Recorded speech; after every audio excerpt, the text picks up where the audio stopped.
The female in a relationship or the woman in a relationship tend to always be ready to get married faster. First, yeah. We went to a wedding. Some friends of ours who were together less time than we were. Oh, yeah. And let me just say that was not a fun ride home.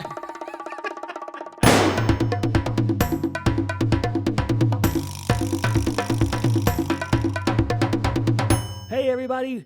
Welcome back to Inappropriate. I'm Jim. And I am Steve. We have actually almost too much to talk about this week. So we're not going to give you a bunch of foreplay. We're just going to tell you right now the show is starting. Yep. What you got, Steve? Well, a woman decided to hire a hitman, and it didn't go quite as planned. Imagine that. And I have a story about a South Korean company made an AI robot and made it go to 9 to 5, and I can't wait to tell you what happened. We're going to help some people out. I'm going to tease them for you, Steve. All right. My boyfriend threatened to break up with me over a girl's trip. My second topic, a female is struggling with her boyfriend not wanting to propose. That's what we're going to bring you today, and you need to stick around because if you've listened to us in the past, you know that anything we talk about has a twist. It's never straightforward. I had an odd situation that happened to me last week. Oh. We decided to take our kids to the aquarium, and you didn't get robbed? I didn't get robbed per se, but I did notice something a little bit odd. So I was walking, and I saw a little person. You know, you see occasionally you see him out. You see him out every now and then, as long as you're looking down. Yeah, yeah. And I'm walking. I was just like, oh, and I'm not looking. It's just like whatever.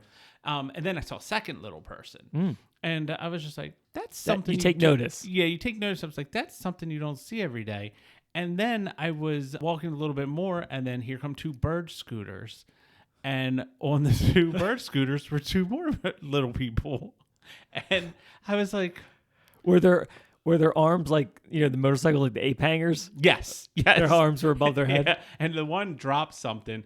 And that was kind of funny watching him try to hold up because at this point now I'm looking, I'm like, what the heck? I was like, they're riding scooters and is there a gang coming through town? The bars over their head, and he's picking something up off the street trying to not make the scooter fall down. And I noticed at every corner are families of little people. And did you know there is a little people convention? No, I didn't. No, I mean, it seems obvious that maybe there should be or are, but I obviously wouldn't be invited. And Baltimore is the hub of the little person convention. Nice. So I'm being politically correct because I want to say midget, but I don't think they like that term, and they might be listening. So I mean, I'm sure we have some little people listening. Yeah. It's quite possible. I wonder what goes on there. Like, did they just gather in one spot? I know. You know what I mean? Like, what is the reason? It lasts a whole week from week from Friday to the next Saturday. So now I'm curious. What the fuck do you do for a week? So the first day. You got an agenda? Yes, I got the agenda. Good. Look at you. So, the Friday night is the opening of the LPA, Little Person Association. I think, of course. And the DAAA check-in, which I don't know what that stands for. I love how they shorten everything. You'd figure on the Saturday they had BOD meetings. They did a tour of Baltimore City. Okay. They went to an Orioles Rangers game, and then there was face paint. And then the next day, so fucking random. A tour of Baltimore City, go watch the Orioles game, and then face painting. Yeah. Then there's the next day's more. The general theme is there's a lot of workshops, medical workshops. So I guess with like health issues they have to make people aware, because a lot of times I would see like maybe a little person and then like a grown kid, or a grown. So I have. Okay. They had a lot of kids doing different things like bingo. They went to the science center, laser tag. I mean, I feel like this could be like a weekend. Yeah. Have you ever seen the leg lengthening surgery? Yeah. I think it's a man thing, and there's no women that get it. Whatever the condition is that maybe you don't have dwarfism. So like you're just a short dude, you know, maybe 5'5" or under. I don't know whatever, and you want to be 6 foot. Like you can go to this place and they basically break your legs, and then they put these stents in it or something. Don't they put like the? And so like the metal, like yeah, they drill it into your leg. It or yeah, something? and every day you just click it. Click. I know click. that Rivers from Weezer, he did that. Oh, did he? Yeah, he had like one leg shorter than the other. Okay. So he well, that went would through be for a so- medical reason. Yeah, Like that would make yeah. sense. But this is just for like people, for guys that just, women have hurt them, basically. Because Yeah. like if you could get a woman and people didn't make fun of you, there would be no reason to do this, right? Got Like these it's short kings walking around. well, right. That's what, and so like society has said, you have better job opportunities if you're taller, and Mhm. women, obviously, women say, oh, if they're under 6'2" and doesn't make fucking 800,000, I don't, Yeah. So you can go there, and I thought, man, it's interesting that you can pretty much change whatever you want, but the commitment, it's like a year commitment. Yeah, because it's not, and You have to learn how to walk again after you do, because it's like 6 months of every day going click, click, click. Like you live at this facility. It's not like you go home. You live there amongst all the other people who are getting this done. And after that, after you get to the height that you want to get to, yeah. then it starts to rehab to where you are literally rehabbing every day, like walking with a walker. That's and then wild. walking with crutches, and then you're strengthening your muscles again. But then these dudes go out and they're like 6'2", I always feel like people are kind of proportionate for their size. You know what I mean? Like Yes, you like don't you're have all the- legs after that point, pretty much. Yeah, you're fucking like. I mean, I'm assuming they go from your like ankles to your knee. Yeah, so you it's just all have- lower, You just yeah. have long ass shins.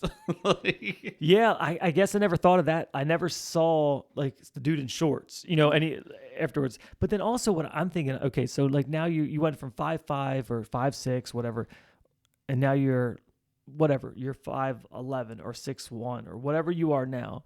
Okay, so you meet some chick and you don't tell her. You guys have kids. Your kids ain't gonna be 6'2" just because you got some bone lengthening. You know what I mean? Like, yeah. They're gonna surprise. Too late now. They're just gonna be Like, yeah, I mean, they might, my son's taller than me and I'm taller than my dad. So yeah, like progressively they would be maybe taller, yeah. but you're not gonna, That's a pumping out, gamble. like You weren't- NBA players. Yeah, because basically you're breaking your leg, and then Yes. your bones are mending, right? And then Because your bones will grow to then one you're another. just kind of stretching it out a little bit. You can't go a lot like far fast, Oh, it's like millimeter Think fractions. how fucking painful that's got to be to go from like, I don't know, 5'6" to 6'2". Oh yeah, Like 6 inches. insane. You know what I mean? That's like you think every day it's a crank. Yeah. So So you're moving millimeters. So yeah. it's fucking. I mean, it's I feel for people who feel like they need to do that extreme, Yeah. but society will beat you down, man. Like it will. Speaking of beating down, South Korea invented a robot. They always got weird shit going on over there. I know. They had this robot work a regular 9 to 5 job. What would be like a factory job? Yes, it was like a factory job, like packing boxes Okay. and things like that. So the robot every day would start its job at 9 a.m. and end at 5. The robot committed suicide. Jesus Christ. So what does that say about work-life balance? to people? Wow. What does suicide look like to a robot? Like, So- did it just pull out its wires? No, it threw itself down the steps. Nice. So that- Nice. It could break. So It was crazy to me that, there's always been this mentality of like working hard for your company and things like that. And then they created a robot whose only job was to just pack it was programmed just to do that, and it realized that working a job sucks and was like, I'd rather not live. You know what happened? Somebody must have shown it porn. I ain't lying. And they thought, holy shit, that looks better than what I'm doing. Yeah, but yet it couldn't escape. Yeah, that's a job I could have. Right. He saw some little like, why can't I do that? Erection. How many people dread fucking Mondays? I mean, anyone who works a Monday through Friday job dreads Mondays. Doesn't that suck? And you know what? Everyone says the Gen Z, they're lazy, they don't want to work, right? You think back in my day, we worked hard, we did this, we did that. Yeah. But then you think about it, like we didn't want to do that then. Yeah. Right? So are Gen Z just lazy for laziness sake, or do they see the fact that that's not the way to go? And they are now starting to the shift in that pushing that work-life balance because they lived through COVID, kind of when they started first entering the workforce, and they realized like, wait a minute, we don't have to do this. Yeah. But then now they can't afford a house. they can't afford a drive. They can't do it. Any of that. Yeah, I always think it has to do. There always was a mentality of like, working hard. Companies always want you to sacrifice your life for the company. You do things for the company. And I think like the younger generation starts to realize that ultimately that company would fucking fire you tomorrow. And they would have your replacement in that same day. So why should I commit to them if they won't commit to me? And there's kind of a stalemate. And I think that's where they're not sticking around in the same jobs. Speaking of commitment, I have this story, this couple, and she's doesn't know why her boyfriend won't do the ultimate commitment. Let me just read this and we can maybe decipher what the fuck's going on here. I'm 26 and my boyfriend is 28. We have been together for just over 7 years and have lived together for about 6. I'm starting to feel some resentment there because he has not proposed. We have talked about it many times and apparently he didn't think I was serious until about a year ago. We recently went on a very romantic vacation and I had thought that would be for sure the time that he'd do it, but of course it didn't happen. I didn't let him know my disappointment, but I definitely felt it. Over the past few weeks, we've been talking about having a baby, and something I've expressed several times since the beginning of our relationship is that I want to be married first. He also is bringing up ring size and style. Yesterday, I sent him a boyfriend quiz. This was like an Instagram reel basically saying which ring would she pick. When he got home from work, he snapped at me saying that he hates talking about a proposal and I'm pressuring him and I bring it up way too much. He's been talking about proposals a bit lately too, and I didn't seem like this was so one-sided prior to this. At this point, I was like, okay, we have a serious talk about timelines. I had mentioned over a year ago that I'm ready and I would like to start the process soon. We've been together over, like I said, 7 years, and I can't help to think that maybe he's still looking for a way out. Am I crazy? What do I do? The female in a relationship or the woman in a relationship tend to always be ready to get married faster. First, yeah. We went to a wedding. Some friends of ours who were together less time than we were. Oh, yeah. And let me just say that was not a fun ride home. I mean, obviously drinking was involved. Yeah. Getting married, I think men, what's the way to phrase this? I think we take it more serious. Mm-hmm. And not that women don't, but I think men approach it as like, I'm only getting married once in a way. Like that's how they approach it. Not saying women don't approach it, but like, I want to make sure I'm 100% ready. That's more on me, not the relationship, right? Like, you could be together 1 year or 7 years. Like, it's when I'm ready. And that's why women always like date a guy. Why don't you marry him? And they break up. And then 2 years later, he's with someone to get married. Yeah. And like yeah. he was with her for 2 years to get married. It's like it has less to do, I think, with that versus is if you're with him when he's mentally and ready to get married and the relationship's good, he's going to get married. I mean, would you agree to that? No, I would absolutely agree because it's one of those things where honestly, if there was no pressure from your significant other, guys probably would just drag it along forever. Right. So you kind of have to get those things going, and then it's a matter of trying to balance that, and because you don't want to rush into it, and then that once it is, everything changes. Even if you are sure that the person is going to say yes when you actually do the deed of proposing, you are nervous. Yes. I was shaking. Yeah. And Nicole and I were together for like 7 years or whatever. Yeah. Yes. I had the ring upside down when I opened it up in the box. And that's how you know that maybe you married the right person. Yeah. And if you don't marry the right person, sometimes you go down a road. Yes, like our next story. A Chinese woman by the name of Zhao hired a hitman to kill her boyfriend's wife. Her boyfriend's wife. So she was a side chick. She's a side chick. She's a side chick. So he was giving her some promises that he wasn't willing to fulfill, and she was trying to speed up the timeline. Yes. So she paid $5,000 to a fake website. Oh, and she went by the alias Big Tree. So Big Tree went on this website, found a hitman, and that's the $5,000 was just like to get your foot in the door of this. And then you get upsold. Like, how do you want to do it? You get to customize the death. And then she asked that she wanted his boy. It's so tough. It's so weird to say because it's like her boyfriend's wife and daughter killed, and they told her it was going to be about $40,000. Oh, to wipe them out. I don't have $40,000. So how about I offer you some sexual favors?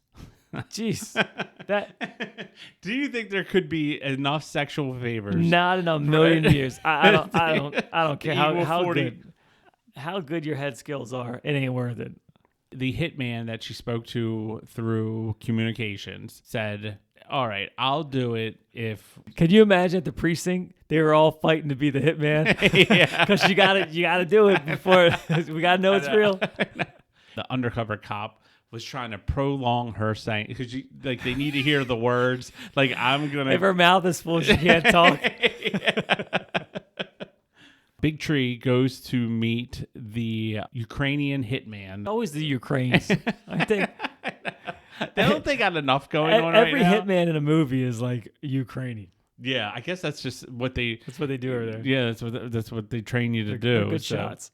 You can figure out what happened. She says that she's going to kill him. She'll bang him, do whatever to pay off this $40,000, and she gets fucking arrested. Even if this was a legit hitman and she worked out her payment plan. Put a hit on layaway. Yeah. Yeah. Yeah, so bad move, Big Tree. You fucked up. You want to go to the next one? Yeah, sure. All right. I'm 26 and my boyfriend is 38. Slightly. 26 and 38? 26 and 38. Well, she's not dating DiCaprio, but, you know. Well, she's right at the edge of he would break up with her. We have been together for over a year. I've had a girls' weekend planned in Houston for over a month with my best friend Jewel. The night before I left, my boyfriend got upset and started a fight over household chores. He stated he felt overwhelmed and felt like he was doing more. It got ugly, and he felt like he does more because he has a physical demanding job and has 2 children. He compared me to his ex-wife and put down my job where I work 50 plus hours a week in a bank. I listened and acknowledged his feelings. The day I left, he continued the fight and got drunk and angry with me. The first night we were there, we didn't do anything because I was so upset. The next morning, I woke up to a text that insinuated he was breaking up with me and spent the entire day trying to get a flight to come home. I took 2 flights, then drove 3 hours home in tears. We talked when I got home, and he was extremely apologetic, but I don't know if I could forgive him. He has a pattern of starting fights when I do things without him. It's been over a week, and I feel very resentful and angry. Can we move on from this, or should I cut my losses? I just say, why are people idiots? I know.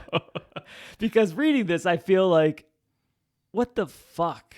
Yeah, like the writing's all fucking over the wall. And you're dating an insecure guy anyway, which is probably why he's dating someone 12 years younger. Yes. Not saying that's always the case, but he wants to hold the power in the dynamic of the relationship. Yeah, like, and that's he feels his like struggle. age is like an easy one to do. Right. And she was going off and had some independence, and he doesn't want a woman with any sort of independence. And he felt fucking threatened. Other than age or things like that, what could get you pretty much an attractive person, may not like you for you, but they'll like you for something else? Money. And that's what Edward Castro is. Do you know the name Edward Castro? I actually do. I do know him recently. All right. I've seen some articles. Yeah. So Edwin Castro is the gentleman who won the $2 billion Powerball. Yes. And he's doing he's living life, man. he is living life. So he is 31. And so he's young, won this fucking Powerball. And if you see pictures of Edwin Castro, he's not much to look at. He is now. He is now. And that's why he's dating an Instagram model. Oh, of course he is. I did not hear that. Yes. So he's dating an Instagram model. And hope he got his prenup, baby. And I mean, she's way out of his league.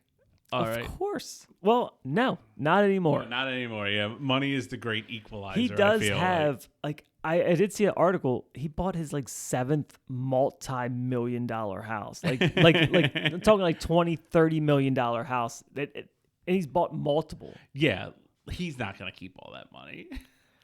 It's hard to run through $1 billion. It's $2 billion. It's hard to run through $1 billion. Yeah, and if you keep buying houses. I mean, even if he loses some millions, he has assets. Yeah, that he could borrow against later. Homeboy, it's hard to run through $1 billion. so he's dating this Instagram model, and it is funny because money also makes you a celebrity. So people follow him around, take pictures of him, and I always think that if I won the lottery, I wouldn't want. I wouldn't want anyone to know who I was. Hell no. Yeah, because you couldn't trust anybody at that point. Yeah, you need to hire security. Maybe he didn't feel seen before. For whatever, if he's not a nice looking guy, maybe he didn't have a lot of money. Now he can feel seen. Yeah. He gets off on that. Yeah, and that's probably the case here because they took pictures of him out the night before, and then the next day he was going to breakfast and he was wearing the same clothes he was wearing the night before. Him and the Instagram model. They were doing the I guess walk of shame, I guess. But it is funny, that's a newsworthy story because he has fucking $2 billion. Right. He gives nothing, at least to my knowledge at this point. He gives nothing back. And he might donate money. I don't know, but he doesn't contribute in any way. He's not doesn't provide any service for people, or what I mean?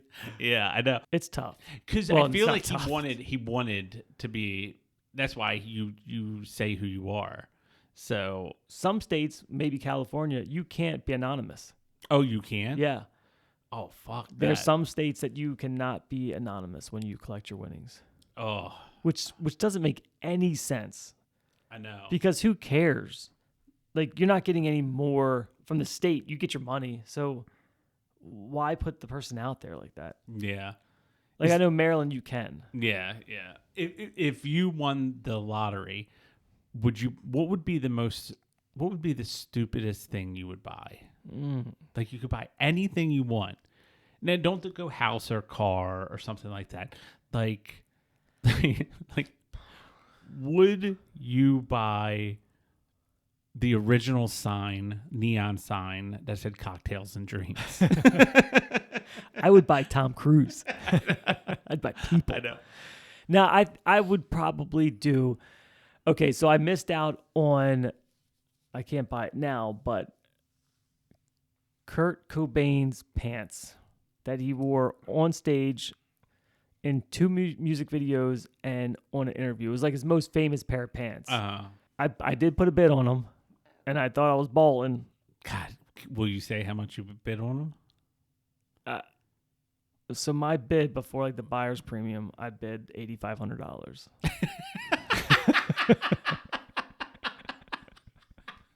That's so much fucking money for a pair of pants. But they went for over $200,000. Oh, so you weren't even weren't even in the ballpark. I was not even close. How fat? At any point was it like a eBay auction? So you're the highest bidder. It was Julian's auctions. They're legit. Like, okay. Like, so at any point when you bid that, were you the highest bidder? Minutes. Like, I don't know, like maybe an hour. Yeah. You know. And after I put it in, I was like, oh God, what if I get it?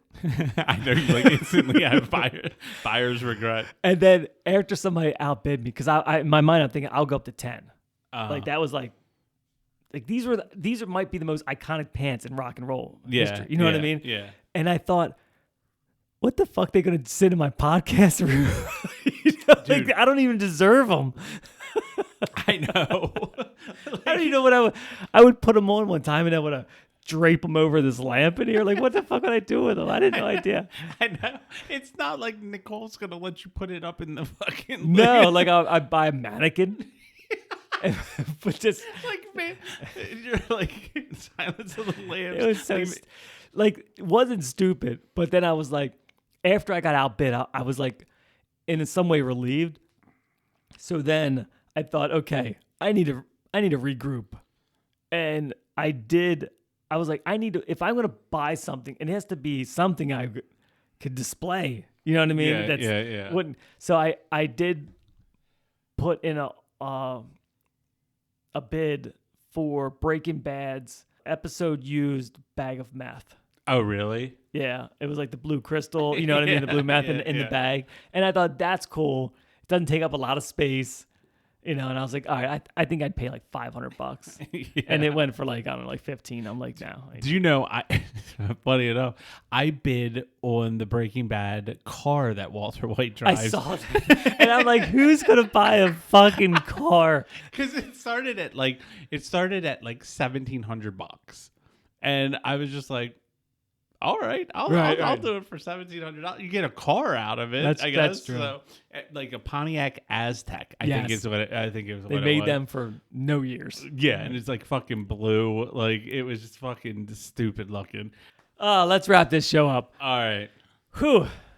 Thanks, everybody, for hanging out with us yet again. Follow us on all the socials. Give us a call if you want to chit-chat. You want to get on this episode. You got something to share. We can set you up with a fucking Zoom. Give us a call. We can do Zoom now. We can do Zoom now. We can do Zoom now. Wherever you are at. Before you had to be here in person, now you could be anywhere in the world. Yep. So if you listen to us in Bulgaria and you're like, I want to be on the show, I think I got something fun to talk about, just give us a call, 803-903-CALL, 803-903-2255. We'll talk to you about anything. Whatever you want to talk about. Obviously, it's our show. We talk about whatever the hell. I don't even know what we talked about with this episode, Steve. I honestly... It's so a hodgepodge episode. It is so late. Yeah. It's so late. All right, guys. Thanks again for hanging out, and follow us on socials. Once again, come back next week, and we will have something else for you. We got a couple treats coming up, Steve. We do. We do. I don't even want to jinx it, but we got a treat coming up for you very, very soon. You are not going to want to miss it. I can guarantee. It might be the greatest episode we ever had. I'm Jim. I'm Steve. And we're Inappropriate. See you.